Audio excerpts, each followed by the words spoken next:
The alarm went off at 5:47 a.m. Zoe didn't need it. She was already awake, lying on her side, staring at the thin crack of gray light pushing through the curtain. Sleep had never really come last night. Not with the medical bill on the kitchen table, not with the sound of her mother's cough drifting through the wall every hour like a quiet, terrible clock. She sat up slowly, rolled her neck, and listened. The cough again. Soft, wet, persistent. Zoe closed her eyes for 3 seconds, then opened them and stood up. There was no room in her mornings for stillness.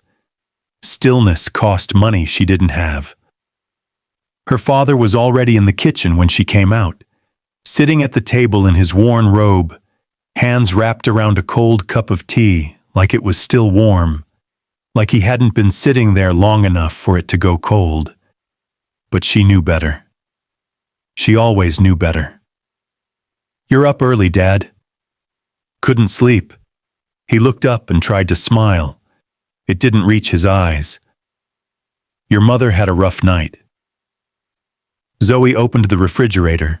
Half a carton of eggs, leftover rice, a near-empty bottle of juice she'd bought 4 days ago to make her mother feel like things were okay. She made eggs. She made tea. She set a plate in front of her father and carried a smaller one to her mother's room. Her mother was propped up on pillows, awake, her face holding that particular exhaustion that sleep doesn't fix. But when she saw Zoe, something in her eyes softened.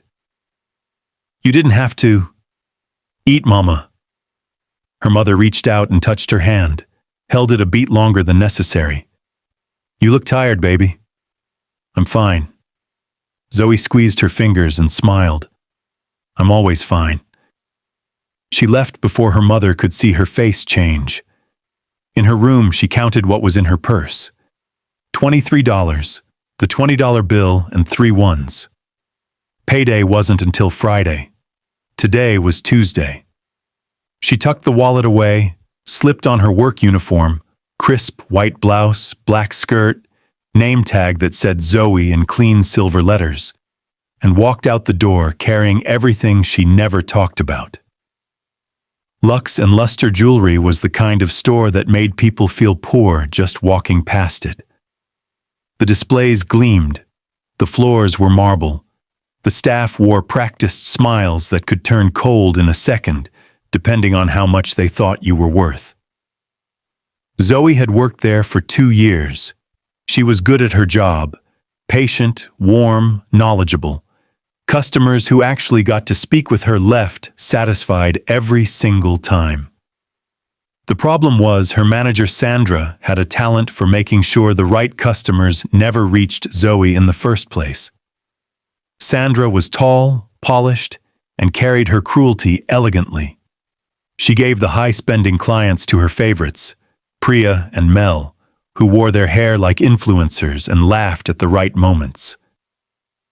Zoe got the browsers, the time wasters, the ones Sandra had already decided weren't buying anything. That morning, Sandra pulled her aside before the store opened. "Zoe, I need you on stock inventory today." Zoe kept her face even. "There's nothing wrong with the inventory. I checked it last week. I'm asking you to check it again." Sandra smiled with her lips only. "Is that going to be a problem?" It wasn't a question. Zoe went to the back. She spent 3 hours counting trays of earrings she'd already counted, filling out forms that didn't need filling, being invisible in a room full of things that sparkled. At one point, she heard Priya on the floor closing a $4,000 sale, her laugh carrying all the way to the stockroom. Zoe wrote a number on a clipboard and said nothing. This was her life. She had decided a long time ago that she would not let it harden her. She was still deciding that when the old woman walked in. She came through the front door slowly, with a slight lean to her left and a handbag that had seen better decades. Her coat was clean but old. Her shoes were sensible. Her white hair was pinned neatly at the back of her head, and her eyes, sharp, dark, quietly observant, moved around the store like she was reading it rather than shopping in it. Priya clocked her immediately and looked away. Mel suddenly found something to do near the far display case. Sandra materialized from her office, took one look, and turned back around. Nobody moved. The old woman stood near the entrance for a full minute. No greeting, no assistance. The store's invisible hierarchy had already made its decision. Zoe had come out of the stockroom to get water. She saw what was happening in 3 seconds. She walked over. "Good afternoon. Welcome to Lux and Luster." She smiled, not her work smile, her real one. "Can I help you find something today?" The old woman looked at her with those sharp eyes. Something in them flickered, not surprise exactly, more like recognition, like she had been waiting to see what kind of person would show up. "Just browsing, dear. Thank you for asking." "Of course. Take your time. My name's Zoe. Just call me if you need anything." She didn't hover. She didn't perform. She stayed nearby and treated the woman exactly the way she would treat someone dropping $20,000. After a few minutes, the woman paused near a glass case. She touched the edge lightly, then pressed her fingers together. Her face went briefly pale. Zoe was beside her immediately. "Are you all right?" "Just a little." The woman steadied herself against the counter. "I haven't eaten since this morning. I'm fine. I just need a moment." Zoe didn't hesitate. She pulled the VIP consultation chair from behind the counter and guided the woman into it. Then she went to the back, filled a glass with water, grabbed the small pack of crackers she kept in her bag for days she couldn't afford lunch, and brought it all out without making it feel like a scene. Sandra appeared. "What is going on here?" "She wasn't feeling well," Zoe said. "This is a sales floor, not a—" "She is a customer in your store who almost fainted." Zoe's voice was quiet, but it had weight in it. "I'm helping her." Sandra walked away. The look she left behind promised consequences. The old woman watched all of it. She sipped the water slowly. Some color came back into her face. "You didn't have to do that," she said. "I know," Zoe said. "I wanted to." They talked. Nothing heavy, just quiet, easy conversation. The woman mentioned she was visiting family in the area. She found a modest silver bracelet she liked, priced at $40. She opened her purse and searched it with the careful, unhurried dignity of someone who already knew what they were going to find. "I seem to be short." She said it without embarrassment, but with a kind of tired resignation that Zoe recognized from her own mornings. "I apologize." Zoe looked at the bracelet. She looked at the woman. She thought about Tuesday, about Friday, about the space in between. Then she opened her purse and set the $20 bill on the counter. "Please," she said simply, "let me." The old woman looked at her for a long moment. Her sharp eyes held something unreadable, deep, like she was seeing more than just a girl paying for a bracelet. "You don't know me," she said softly. "I know enough," Zoe answered. The woman left. Sandra called Zoe into the office before closing and handed her a written warning for disrupting customer experience protocol and unauthorized use of VIP sales resources. Zoe signed it without argument. She walked home because she didn't have enough for the bus.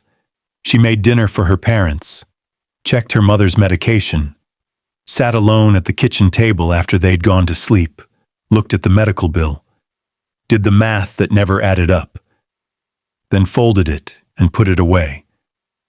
She didn't think about the old woman. She hadn't done it for a return. She'd done it because it was right. And right things don't come with receipts. Thursday morning. 20 minutes into her shift, Sandra's voice came from the front of the store, clipped, strange, like she was holding something uncomfortable in her mouth. Zoe walked out of the stockroom and stopped. Two men in suits stood near the entrance. Beside them, calm and unhurried in a simple navy coat, was the old woman. She was smiling at Zoe with those sharp eyes, warmer now, certain, and behind her, coming through the door, was a man. Tall, early 30s. Dark eyes that moved through the room quickly, reading it the same way his grandmother did. He wore no tie, jacket open, carrying himself with the ease of someone who had never needed to perform for anyone. But there was something else in him too. A tightness around the jaw, a guardedness that lived just beneath the surface.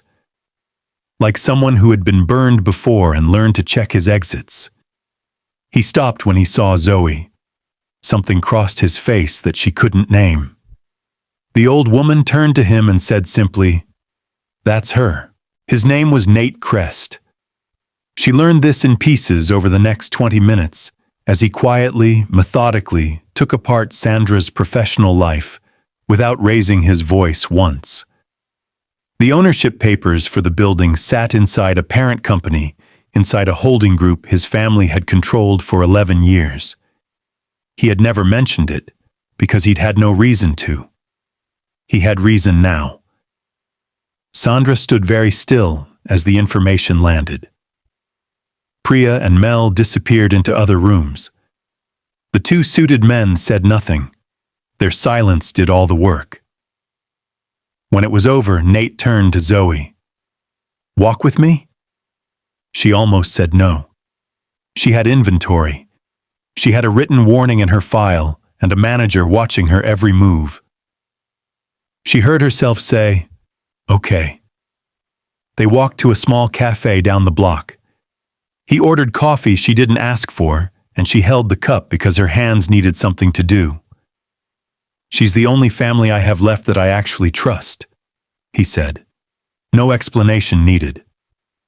She came here alone because she doesn't like me hovering. She does it to test people, actually. She just won't admit it." A pause.